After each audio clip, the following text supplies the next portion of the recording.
Ayun guys, good morning. No? Good morning, good afternoon, good evening sa lahat. Welcome to my YouTube channel. Guys, eto na ba yun ang nangyayari ngayon, no? Sa kabilang kampo, no guys? So, legit ba talaga na parang nagkakawatak-watak na sila, no? Sa mga nangyayari, no? Dahil parang hindi nasusunod ano, itong mga sponsor at itong si Iking na parang iniiwasan sila nitong kanilang gwapa, no guys. So, bago ang lahat, pakisuportahan po muna ang ama ng Kalingap, Kuya Bal Santos Matubang, Ate Edna Vlogs at Kalingap Rock. Pero guys, eto.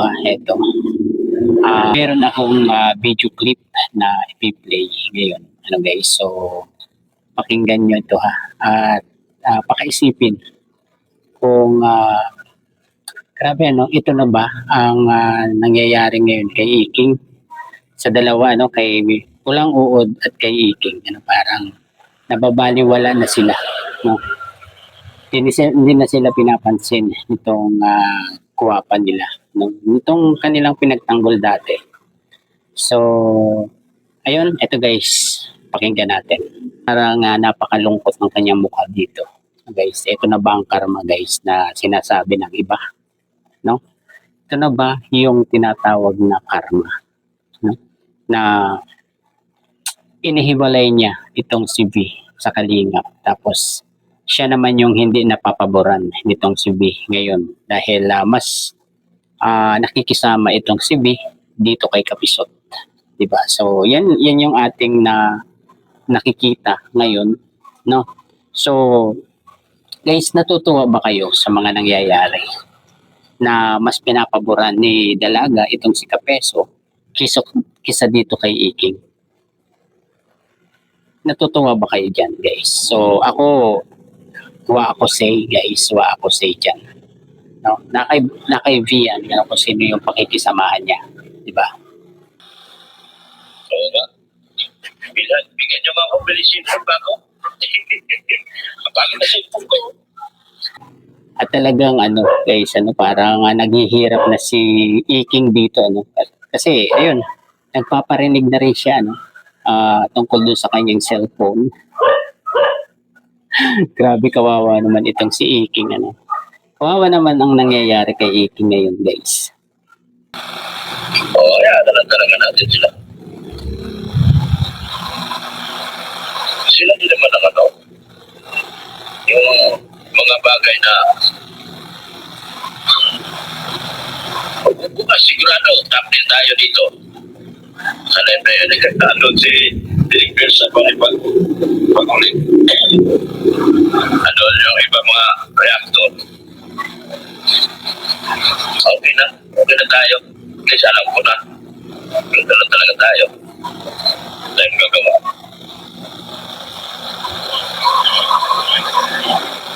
Yan.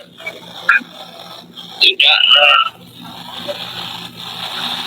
Ito guys ay yung yung live ni V kagabi.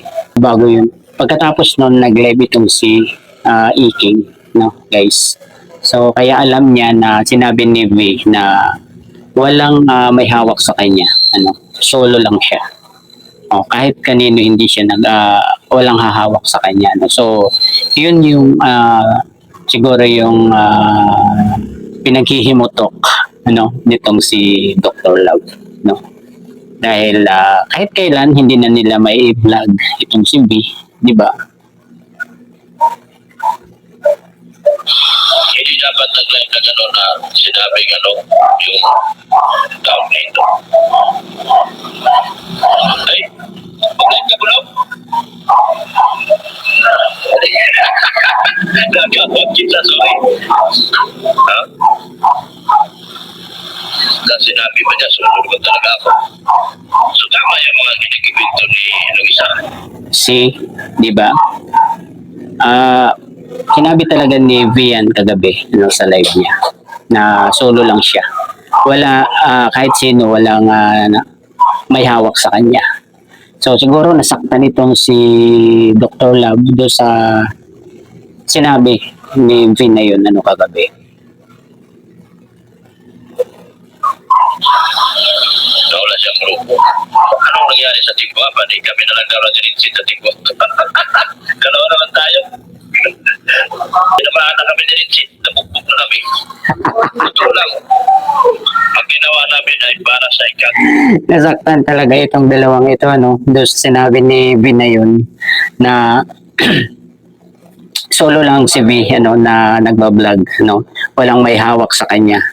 So ayun, sobrang nasaktan talaga itong si Red Sing, talaga itong si Dr. Lam. Kasi umasa kayo kasi na may vlog nyo no pagkatapos na ipaalisin nyo ano sa Kalingap. So ayan na ang nangyari. Diba? Bumalik sa inyo yung ginawa nyo ano sa Kalingap. Na pinagtanggol nyo siya no na kung ano-anong pinagagawa nyo doon i-issue nyo si Eds, 'di ba?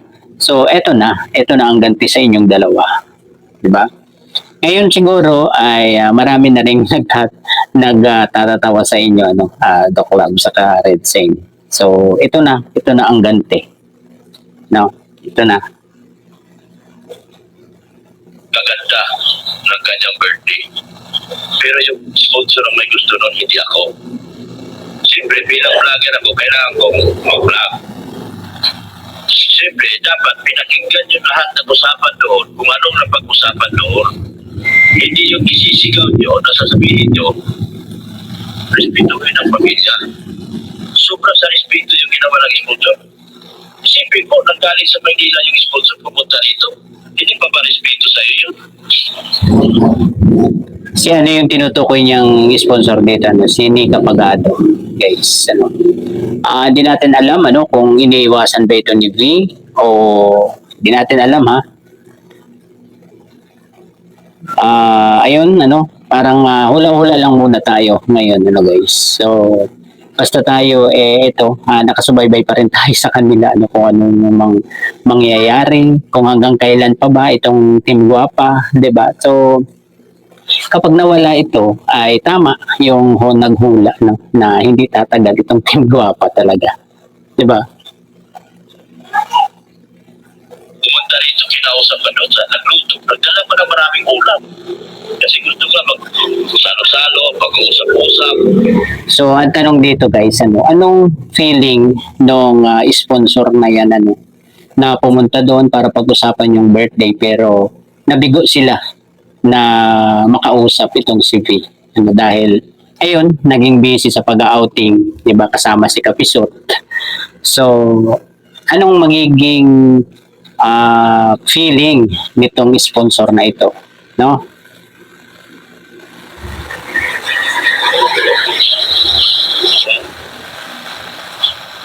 Salo-salo, mag-usap-usap. Anong ginawa? Imbis na mag-usap-usap, naligo. Iniwanan ng sponsor. Diba nakakaya sa sponsor yun? Ano na ba? Ako lang hindi ko alam ba ng term na dapat gamitin. Hindi niya itinuloy yung sasabihin niya, no? May gustong sabihin si Dr. Love eh. Kaso hindi niya itinuloy ano. Kasi ayun nga, siningit niya yung hindi niya alam yung term pa rin ni Doc Love ano, na huwag mabash itong si V. Ano. Doon sa magiging term sana niya na sasabihin. Ano. Kaya lang hindi itinuloy ni Dr. Love. Kaya kinausap yung sponsor. Anong gusto? Para na pag-usapan din. At hindi pumunta doon sa video yung sponsor. Na gano'n. Ay, di sa mga tweet talaga, parang gano'n na ayaw nila. Na tayo gagawa doon. Pero ito lang masasabi ko. Ayun, siguro gusto ni V na maging simple lang yung kanyang wag lang paghandaan ng sobrang bongga, no? Yun ang gusto siguro ni V dyan, doon sa kanyang birthday.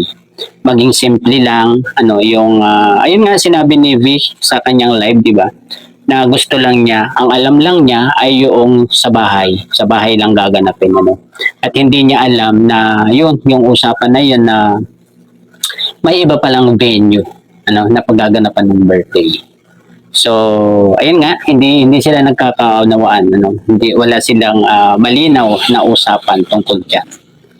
So, papalapit yung birthday, tingnan na lang natin kung sino yung masusunod. Diba? Kung simple lang, na salo-salo do sa bahay ni Navi or sa bahay ni na Doc, yun yung sinabi ni Vidani, do sa bahay ni Sir Leo di daw, yung tinitirhan ni Doc. Doon daw gaganapin, yun yung alam ni V.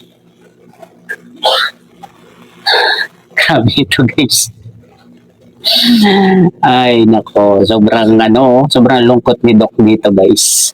Sobrang lungkot niya dito. Kapag ikaw ay beneficiary ba, pag beneficiary ng mga sponsor, oo, dapat bigyan mo rin ng halaga yung mga sponsor ninyo. Kasi kung ano man ang kahihingan na dyan, kasama kayo lagi sa tagumpay niyan, mga yan. So ayun guys, siguro hanggang dito na lang Kasi sponsor ang nasa utak nitong si King Ito naman si V, gusto niya maging simple na lang. Wag na yung gagastos. Siguro gusto niya, wag nang gagastos yung kanyang mga sponsor.